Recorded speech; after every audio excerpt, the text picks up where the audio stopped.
Hit TV YouTube channels లో మీ వ్యాపార ప్రకటనలకు మరియు ప్రమోషనల్ ఇంటర్వ్యూస్ కోసం వెంటనే సంప్రదించండి.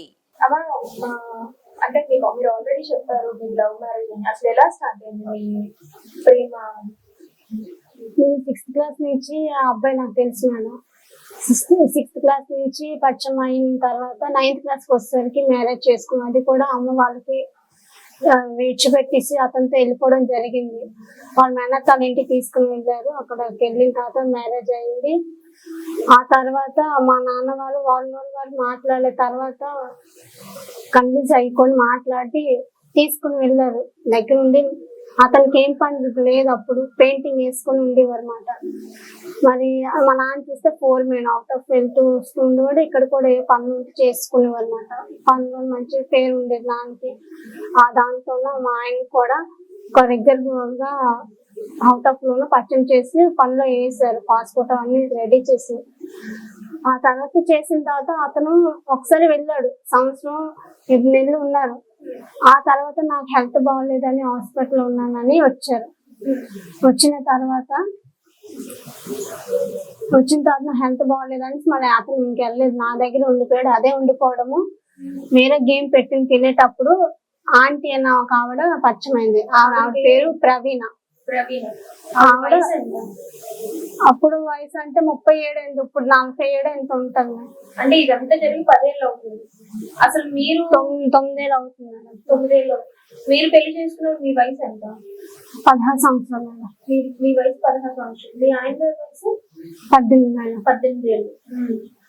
అంటే 16 ఏళ్ళకి పెళ్లి చేసుకోకూడదు అని అంటే మీ అమ్మగారు కానీ మీ భర్త గారు కానీ ఏం మాట్లాడలేదమ్మా? మైనర్ కదా మీరు, అప్పుడు అంత అవగాహన ఉంది పెళ్లి అంటే ఏంటి అని. సో మీకు కానీ అలా అంత అవగాహన రాలేదా? లేదు మేడం, మా అమ్మ వాళ్ళకి పల్లెటూరు మేడం. ఇప్పుడు వచ్చి 7 సంవత్సరాల కాలం అయింది. నా భర్త కావాలని నేను వాదిస్తున్నా. మా అమ్మ వాళ్ళు ఎప్పటికే నీ భర్త నీ దగ్గరికి వస్తారని ఎలాగా అంటే అదొక పల్లెటూరు, వాళ్ళకి ఏం తెలియనట్టు మాట్లాడుతున్నారు. ఇప్పటికీ కేసులు లాయర్లు ఇవంతా వాళ్ళకి భయం. దేన్ని కూడా ముందు అడిగేది. నేను ఎక్కడికి వెళ్ళి ఏదో చేస్తాను అన్నా సరే వాళ్ళు ఏది చేయనివ్వరు, ఆపేస్తూ ఉంటారు. ఆ విధంగా ఒక కారణం, నేను 7 సంవత్సరాలు బయటకు రాకుండా ఉండడానికి కారణం మా అమ్మ నాన్న. కాళ్ళు చేయలు కట్టేశారు. నీ భర్త నీకు అవుతారు, నీ బిడ్డకు అవుతారు, వస్తారులే, అక్రమ సంబంధాలు 10 రోజులు ఉంటారు, నీకే అవుతారు అనేసి ఇలాగా. సరేలే అనేసి అమ్మ నాన్న మాట్లాడలే. నాకు ఎందుకు దిక్కు లేదు. ఎందుకంటే పాప చూస్తే చిన్నదాయి, నాకు ఆరోగ్యం సరిగా లేదు. ఎందుకంటే అతని మీద ఆలోచన పెట్టుకొని మారుతాడో మారడో, అసలు డైవర్స్ ఏం లేదు, పోనీ ఎలాంటి అవగాహన చూసినకి లేదు. 100కి నాటికి వస్తాడు. పాపకి 500 బిస్కెట్ ప్యాకెట్లు అన్ని డీమార్ట్ నుంచి కొనుక్కొని వస్తాడు. బ్యాగ్ నిండా ఇచ్చేస్తాడు, వెళ్ళిపోతాడు. అది ఒక నైటే ఉంటాడు. మళ్ళీ అక్కడికి ఎన్ని సంవత్సరాలు పోతుందా మళ్ళీ వస్తున్నాడు. అలాగే మేము 7 సంవత్సరాల కాలం మా అమ్మ ఇంటి దగ్గర ఉన్నామంటే ఒక 2-3 సార్లు వచ్చాడు మేడం. 7 సంవత్సరాలు 2-3 సార్లు వచ్చాడు. అది కూడా బట్టలు కానీ ఏం కానీ తెచ్చింది లేదు, ఓన్లీ బిస్కెట్లు. బ్యాగ్ నిండా బిస్కెట్లు చాక్లెట్లు పట్టుకుని వచ్చి పాపకి ఇచ్చేసి వెళ్ళిపోయాడు. చూసి కానీ మెయింటెనెన్స్ ఎలాగున్నారు ఏంటి ఇవన్నీ పట్టించుకోలేదు. అయితే పెళ్ళైన తర్వాత ఎలా ఉండేవారు? అంటే లవ్ మ్యారేజ్ అన్నారు కదా, నేను బాగానే ఉండేవారు మేడం. ఎప్పుడైతే మా ఆయన అవుట్ ఆఫ్ నుంచి వచ్చి వేరే కంట్రీకి ట్రై చేసేటప్పుడు ఈ ప్రవీణ ఆంటీ అనే పరిచయం అయ్యారు. అప్పటి నుంచి మా మధ్యన అంటే నేను అంత వేగ డౌట్ కట్టలేదు. ఎందుకంటే అతను నన్ను బాగా చూసుకునేవాడు. ఎందుకంటే మేము ఫ్రెండ్లీగా ఉండేవాళ్ళం. ఎప్పుడు పేరెట్టి పిలుచుకొని ఉన్నా ఆ అమ్మాయి బాగుంది ఇలాగా అంటే ఒక ఫ్రెండ్లీగా ఉండి లవ్ భర్తలాగా మంచిగా ఉండేవాళ్ళం. అతను ఇప్పుడు కూడా అలాంటి ఉద్దేశంతో ఎవరిని కూడా చూడలేదు. ఎందుకంటే చాలా మంది ట్రై చేశారు. ఆ విధంగా కూడా నాకు న్యూస్ వచ్చింది, మీ ఆయనకి ఎంత ట్రై చేసినా అసలు ఇచ్చేయట్లేదు, మీ ఆయన చాలా మంచోడు ఇది అదని. నేను అదే విధంగా ఫోన్లో దేవుడి దైవం మంచి అతను దొరికాడు అనేసి ఇలా అనుకున్నది. ఎప్పుడైతే వేరే దానికి వెళ్ళాడు, అవుట్ ఆఫ్ గేమ్ పెట్టింది, అక్కడ పరిచయం అయిందంట. తర్వాత మా ఆయనే నాకు ఎంత చెప్పాడు, ఆవిడతో ఎలా పరిచయం అయింది, వాళ్ళ ఆయనకి ఎలా తెలిసింది, వాళ్ళు ఎక్కడ డిస్కషన్ చేసుకొని విడిపోయారు, ఇవన్నీ మా ఆయన నాకు చెప్పాడు. ఆవిడ పరిచయం అయిన తర్వాత 1.5 సంవత్సరాలు అయిపోయింది. ఎవరైతే మా ఆయన కంటే ముందు 2-3 ఉండేదంట, మా ఆయన ఫ్రెండ్స్ తోనే. దాంట్లోన వదిలేసి మా ఆయనకి ఎప్పుడైతే పట్టుకున్నారో ఆంటీ, దాంట్లో ఒక అబ్బాయి వచ్చి నాకు చెప్పాడు, జ్యోతి మీ ఆయన వేరే ఆంటీతోనే ఇలా తిరుగుతున్నాడు చేస్తున్నాడు అంటే పరిచయం ఎక్కడ ఏర్పడింది ఇద్దరికి? అక్కడే అంట మేడం, ఆఫీస్ లోనే పరిచయం అయింది. అవుట్ ఆఫ్ పెట్టాలని గేమ్ పెట్టడానికి వెళ్ళారు. అక్కడ ఈవిడ రాసుకుంటూ అదే కౌంటర్ లో ఉంటారు కదా, రాసుకుంటూ ఉండేదంటే అక్కడ ఈవిడ పని చేస్తుంది. నెలకు 10,000కో 8,000కి ఎంతకో నాకు తెలియదు. పని చేస్తుండగా ఇతను గేమ్ కోసం అని వెళ్ళి అక్కడ పరిచయం అయింది. ఒకే ఏరియా అనేసి నెంబర్లు అవి చేంజ్ చేసుకొని అప్పటి నుంచి మాట్లాడడం మొదలైంది. ఎప్పుడైతే మా ఆయనతోనా ఆంటీ ఎంటర్ అయిందో, ఆంటీ ఎంటర్ అయిన తర్వాత ముందు ఎవరైతే బాయ్ ఫ్రెండ్స్ ఉన్నారో వాళ్ళ సైడ్ పెట్టడంతో వాళ్ళు వచ్చి నాకు చెప్పారు, మీ ఆయన ఎలాగమ్మ అలాగమ్మ అంటే, లేదు మా ఆయన అలాంటి వాడు కాదు, అసలు అలా చేయడం ఈయన ఊటికే చెప్తున్నారు అని నేను అసలు నమ్మలేదు కూడా. అతను రాను రాను కొంచెం మార్పు వస్తుంది. ఎందుకల్లా ఇంట్లో ఉండి అతను 12 అయినా ఇంటికి రాకపోవడము, సరిగా తిన్నావా లేదా ఉన్నవాళ్ళని అడగకపోవడము, ఆ ఫోన్లు గడిగడి లోకం మార్చేసేవాడు. ఏంటి మొన్న ఇప్పుడు గడిగడి లోకం మారుస్తున్నావు ఏమైంది అంటే, ఏం లేదు అనేసి అప్పుడు చెప్పేవాడు, మళ్ళీ అక్కడికి మళ్ళీ మార్చేసేవాడు.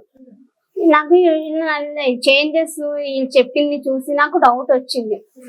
అయితే ఇదేదో ఉంది కానీ ఎప్పటికైనా బయటపడుతుంది అని నేను నేర్చుకున్న దేవుడికి మొర ఆలకించుకొని ఉండేదాన్ని.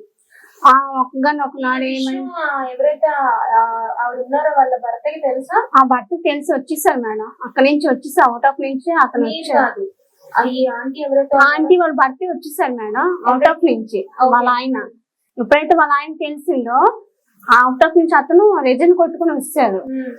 వచ్చేసిన తర్వాత ఇతనికి అడిగారంట మా ఆయనకి, నువ్వు మా ఆవిడతో ఎందుకు ఉన్నావు అనేసి. అడగన్నా లేదు మీ ఆవిడ నాతో ఉంటున్నాను కానీ వీళ్ళు ముగ్గురు వీళ్ళే పెద్ద మనుషులాగా ఎక్కడ విజయనగరం బస్ స్టాప్ దగ్గర డిస్కషన్ పెట్టుకున్నారు. అయితే పిల్లలు చూస్తే వాళ్ళకి 2 పిల్లలు మేడం. ఒక ఆవిడ పాప పల్లవి పేరు, బాబు పేరు కుమారు. అయితే వీళ్ళిద్దరికి పిల్లలు ఉన్నారు కదా, ఇవేం ఇచ్చిపెట్టేసి ముందేం జరిగిపోయి నేను మంచిగా చూసుకుంటాను, ఇంకా అవుట్ ఆఫ్ కోడలను మీ దగ్గర ఉంటానని చెప్పడం జరిగింది. అయినా ఆంటీ ఏమన్నది, నువ్వు నాకు అవసరం లేదు, ఈ అబ్బాయి నాకు కావాలి, నువ్వు నాకు డైవర్స్ ఇచ్చాను కానీ అతను ఎలాంటి మనిషి నాకు తెలియదు. సైలెంట్ కి వెళ్ళాడు, డైవర్స్ అప్లై చేస్తారు. ఆ పిల్లలకి కోర్టులో తండ్రి కాడ తల్లి కాడ అడుగుతారు కదా మేడం. అయితే ఆ పిల్లలు ఏమో రామ్ అనేసరికి 2 ఇల్లు అతని పేరు మీద ఉన్నాయి. వైజాగ్ లో ఒక ఇల్లు, బొబ్బిలిలో ఒక ఇల్లు. ఈ 2 ఇల్లు కూడా వాళ్ళ పేరు మీద రాస్తారు. రాసి వీళ్ళు డైవర్స్ తీసుకున్నారు. ఇంకా ఆ అబ్బాయి వేరే పెళ్లి చేసిన ఎవరు ఆంటీ వాళ్ళ ఆయన వేరే పెళ్లి చేసుకుని ఆయన బాగానే ఉన్నాడు. పూర్తిగా వాళ్ళు ఇరిగిపోయాడు. ఇంకా నేనే మిగిలి ఉన్నాను కదా, ఇంకా నాకు టార్చ్ మొదలు. నువ్వు నాకంటే ఇష్టం లేదు, నీకు తెలుసు కదా నెలకొన్నాను, నాకు నేను విడిచిపెట్టేసాను అనుకో, అందరూ ఏంటంటారు ప్రేమించి పెళ్లి చేసుకున్నాడు విడిచిపెట్టేసాను నాకు మాట వస్తుంది. నువ్వు ఎక్కడి నుంచి వెళ్ళిపో, నీకు నువ్వే వెళ్ళిపో, లేకపోతే బాగుండదు. ఈ పిల్లకి చూస్తున్నావు కదా, పిల్ల పుట్టింది, నేను ఏం చేయలేను జ్యోతి, అర్థం చేసుకో జ్యోతి, వెళ్ళిపో జ్యోతి అనేసి అన్నాడు. అదేంటి ఎలాగా అంటున్నావు, నేను ఒకటే చెప్పాను మేడం, నేను నీకు నచ్చకపోతే నా పిల్ల నేను ఇక్కడి నుంచి ఇంకా తోపేకో నేను తీసుకుని వెళ్ళిపోతాను ఓకే, కానీ నువ్వు ఒక ఆంటీతో ఉండడం ఎంతవరకు కరెక్ట్ నువ్వు అది చెప్పు. ఎవరో పిల్లలు నువ్వు పెంచుతాను అంటున్నావు, ఇది ఎంతవరకు కరెక్ట్ నువ్వు చెప్పు. నీకోసం ప్రాణాలు తెగించి పాపను కూడా కన్నాను, అయినా సరే నువ్వు ఎలాంటి మార్పు నీలో రాలేదు, బిడ్డ మొహం చూసి అయినా మారవచ్చు కదంటే, లేదు నేను మారలేను, నేను ఆవిడకి మాట ఇచ్చాను, నేను ఆవిడతోనే ఉంటాను, నువ్వు ఇక్కడి నుంచి వెళ్ళిపో, కానీ నేనేం నీకు ఇచ్చుకోలేను, నేను వదిలేసానని ఇది కూడా నాకు రాకూడదు, నీకు నువ్వు వెళ్ళిపోవాలి అనేసి అన్నారు. నేను ఎక్కడికి వెళ్ళి నేను ఇక్కడ ఉంటాను, ఏం చేయాలో ఆ దేవుడు చూసుకుంటానని కొన్ని రోజులు అలాగే భరించుకున్నాను మేడం. సంవత్సరం అలా మెల్లమెల్లగా భరించుకున్నాను. హిట్ టీవీ యాప్ ని డౌన్లోడ్ చేసుకోండి. ఇందులో short news, live news, entertainment movies అన్ని అవైలబుల్ గా ఉన్నాయి. Please download Hit TV app. Hit TV app. Hit TV యాప్ని ఫ్రీగా డౌన్లోడ్ చేసుకోండి.